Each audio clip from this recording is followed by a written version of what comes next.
Although rather marginalized, the other main language family found in Europe is the Uralic languages. Countries such as this in the background, which is Finland, Estonia, which is right below Finland, and Hungary right in the middle of the Carpathian steppe.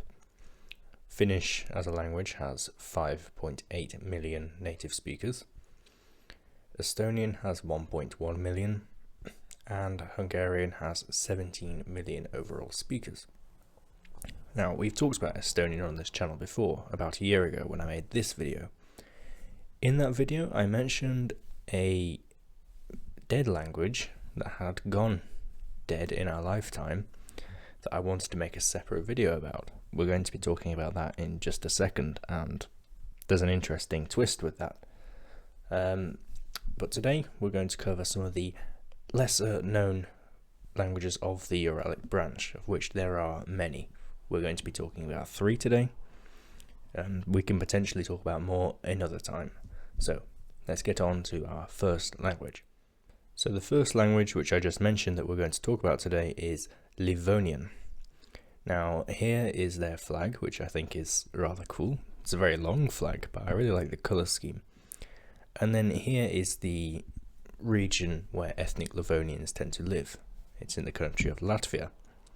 And here's the historical region of Livonia, which is in, the historical distribution of Livonian, which is in the Courland region of Latvia today. Now, despite living in Latvia, which is a Baltic country, these people are Finnic, of the Finnic group of the Uralic family. Here are some ethnic Livonians, pictured here. So to get straight onto Livonian, we have the name of the language in Livonian itself, which is Livokel. If you ever watched my Estonian video, you'll know that kel is also the word for language in Estonian, and it seems to be very similar in many Uralic languages. Now, I mentioned that it is a dead language, and that's because in 2013, the last native speaker, Griselda Cristina, did what old people do best and died at 103 in her home in Canada. This has sadly led to, well, the death of the language, as it would seem.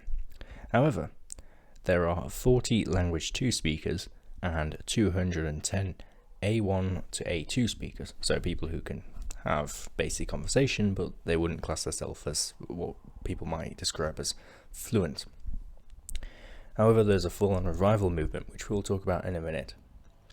The phonology looks like this, and you can see it's got a very complex set of vowels. That's a lot of vowels, and there are some Uralic languages that do have a very large vowel inventory.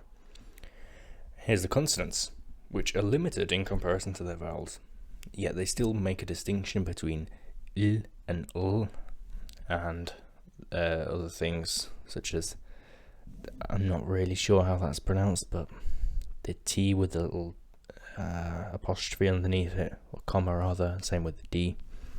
I don't really know how they're pronounced. I can't replicate it, but it's kind of similar to ts in a way. So, complicated phonology and complicated orthography, as we'll also see in a minute.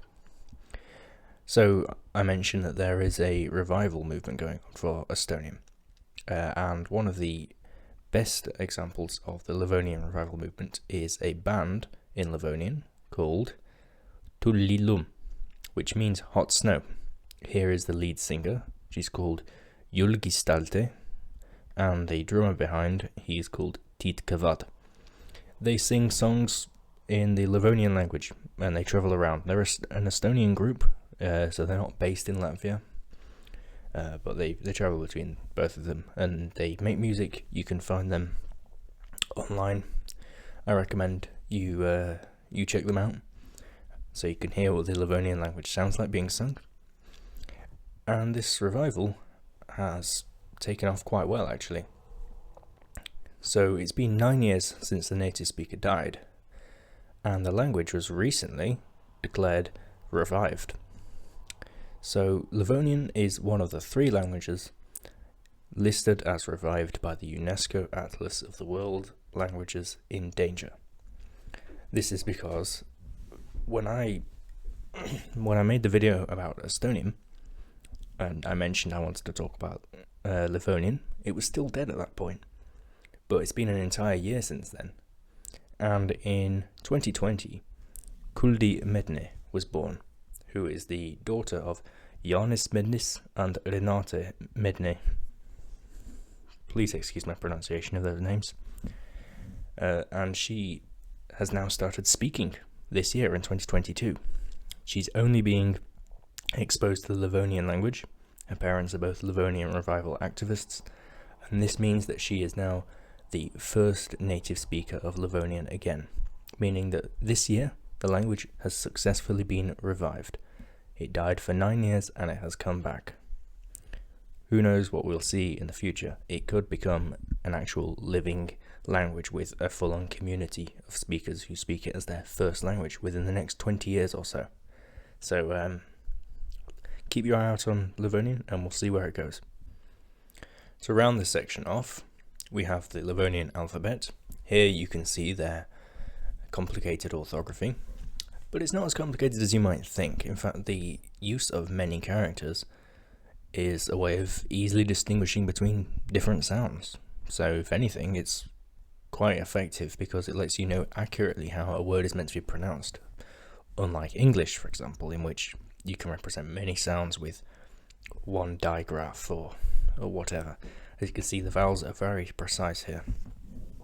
And finally, we have a sample text for Livonian, which is the Livonian anthem, which I have been told goes by the exact same tune as the Estonian national anthem and is more or less a word-to-word translation of it, but it's in Livonian and it's called Min Isamo, sorry, and you can see the lyrics there.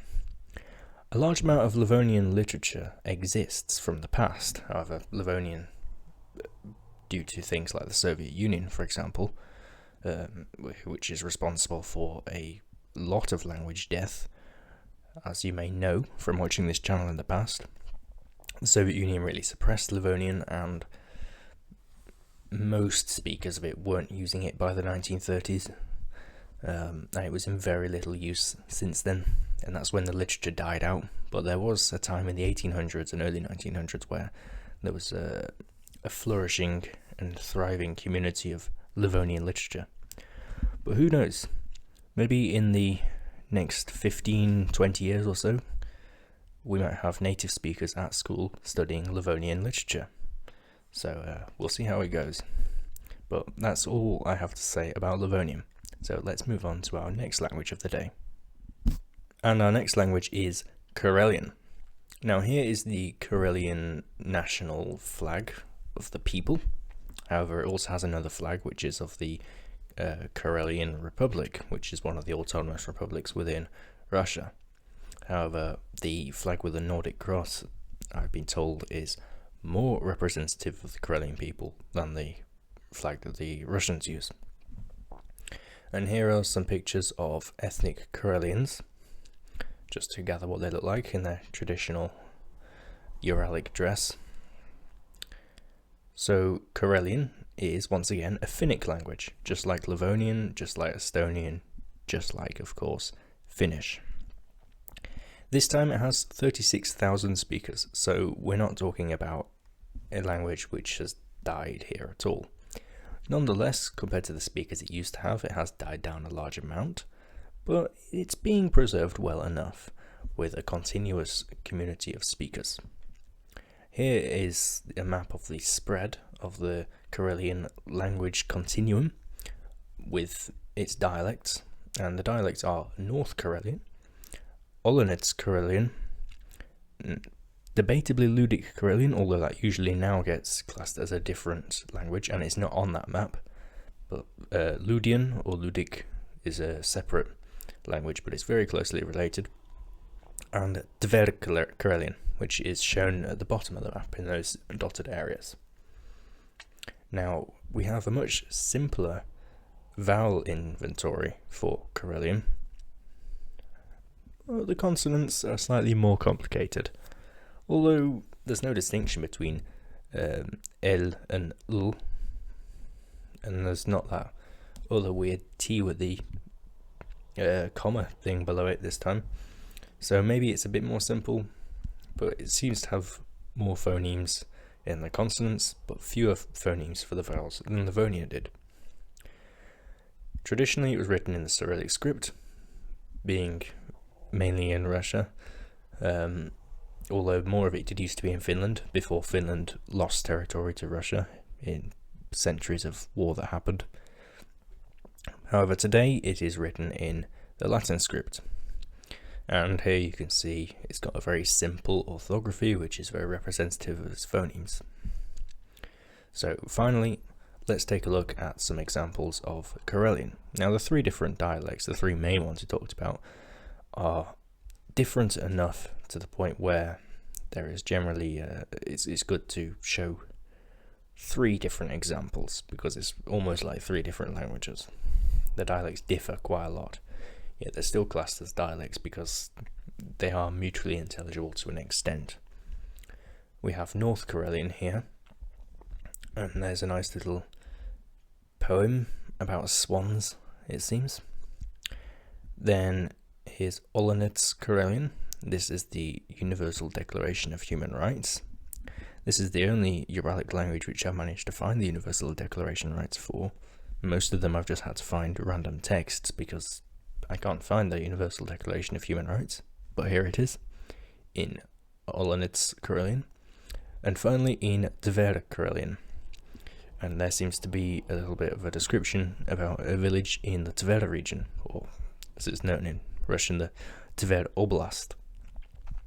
So if there's anyone who can speak Finnish or Estonian, or even Karelian, I find it unlikely I'll have a Karelian speaker here, but if there is, please comment below and let me know how well you can understand each dialect, or if you speak Finnish or Estonian, how similar is it to your language?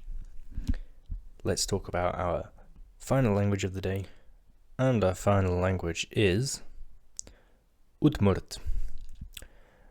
Now here's their flag, which again I really like.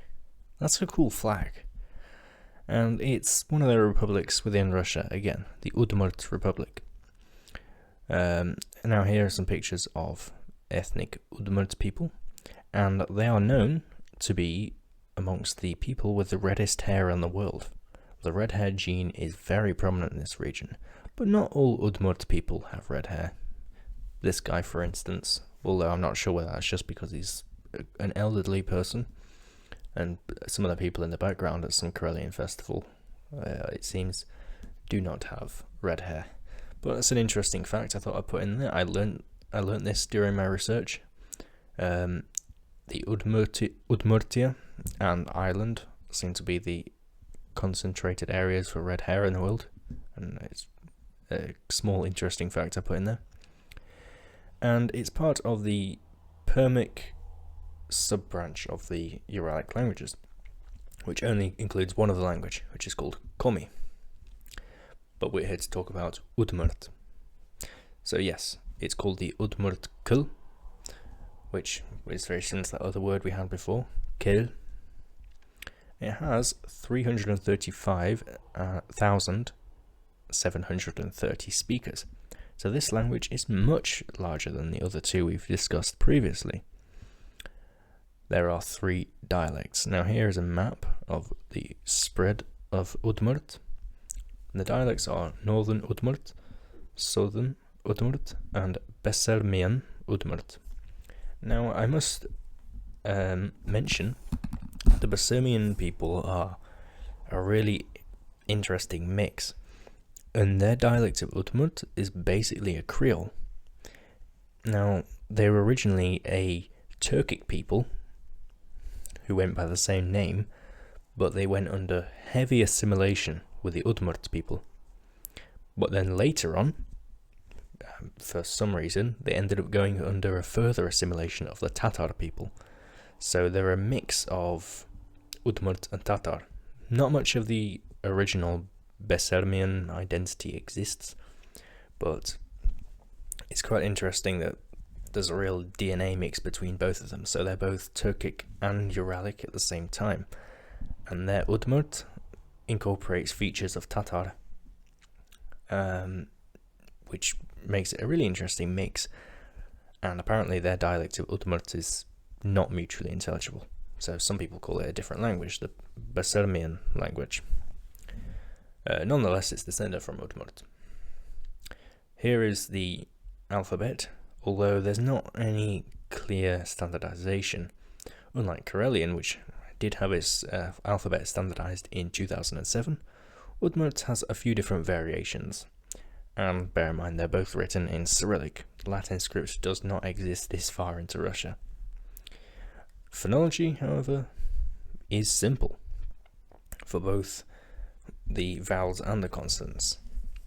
What I find also interesting is the fact that Udmurt seems to have a distinction between soft and hard consonants for the sounds ch, j, sh, and j, as it seems to also have a ch, j, sh, and j. It makes me think that maybe it absorbed this from Russian, as this is a very Slavic feature, though I don't want to assume. But I could not find any evidence, I could not find any information about this, so there was nothing notable about it. Personally, I think that might have been absorbed from Russian, because that's a really niche feature that most languages don't have. Second of all, it's within Russia, and if you look at the demographics of the Udmurt Republic, the majority of the population there is Russian, not Udmurt, although the Udmurt people still do have a large presence in the region. And because of this, many signs are bilingual. Here, the word welcome is written in both Russian at the top, which is Dobro Pozhalovat, and Udmurt at the bottom, which says Gashasa Utiskum, though I'm really not clear on that pronunciation, as you might be able to tell. So, like a lot of Uralic languages, there's a complicated case system. You can pause the video here, and furthermore we have the conjugations for the verbs. So yeah, they have complex grammar of many cases, just like a lot of Uralic languages. But the actual conjugation is not too unusual for languages. There's something that reminds me of Russian conjugation here, specifically the plural m at the end. Again, I wonder if that's maybe a feature absorbed from Russian, though I have no clue if that is the case or not. So finally, we're going to take a look at an example of Udmurt. That's it. I'm very sorry, but I could not find many actual texts in Udmurt. This one I found on Omniglot, and Omniglot was not kind enough to provide us with a translation for this. So I did the unspeakable thing for a linguist to do and put it through Google Translate. Google Translate picked it up as Tatar, which is really interesting because Tatar is a Turkic language that is not related to Udmurt at all, yet it is the language that's right next to Udmurtia. This is a really odd text, but it does seem to actually translate to something comprehensible, which maybe thinks somebody was a bit lazy on the Omniglot website, and this could instead just be Tatar, because it's literally a neighbouring language. They thought, well, maybe that's good enough, it's right next door, even though it's a completely different language family. Or maybe it is Udmurt, and this just coincidentally makes another speech. I don't think it would be very good evidence to say that the Turkic languages and the Uralic languages are linked, however. But I'm sorry, that's the best I could find for any sort of example of Udmurt. Perhaps maybe if anyone wants to do any research on it who speaks Russian, you might be able to find a lot more sources than you can in English, but that's the best I can do here. So I can't really give you an idea of what Udmurt is like. If you can read the Cyrillic script and you understand other Uralic languages, that might help you. But yeah, I'm sorry about that one. So we have come to the end of the video. So I hope you found that interesting, and if you want me to do another video on Uralic languages, there are so many for us to talk about. There's many more languages we can go through yet. Ones that just, well, I talked about some there that actually aren't even that forgotten. There are some way more forgotten ones. Rather ironically, their name skips my mind right now. But yes, there are many of them. And I know people in my comments will be saying, why didn't I talk about Sami? Well, I think Sami does get quite a lot of attention as a marginalized language. I was trying to choose ones that don't get as much attention. But we can make much more content about this topic if it's popular. Also, I apologize for my voice. I've been ill all week, which is why I've not been focusing on the video so much. I've only just actually made the PowerPoint for this video today and decided to record it because I just wanted to get something out by Friday, like I promised. So I am starting to feel better, but my voice still doesn't sound perfect. So sorry if you noticed that. If you didn't notice that, great. But yes, I hope you enjoyed the video. Thank you for watching. To all my new viewers who I've managed to gain recently, I welcome you to the channel, and I hope you found this video interesting too. I please do hope that you're subscribed to the channel. We're going to have plenty of content to come, and I would very much appreciate that. Thank you once again, and I will see you next week. Yalla.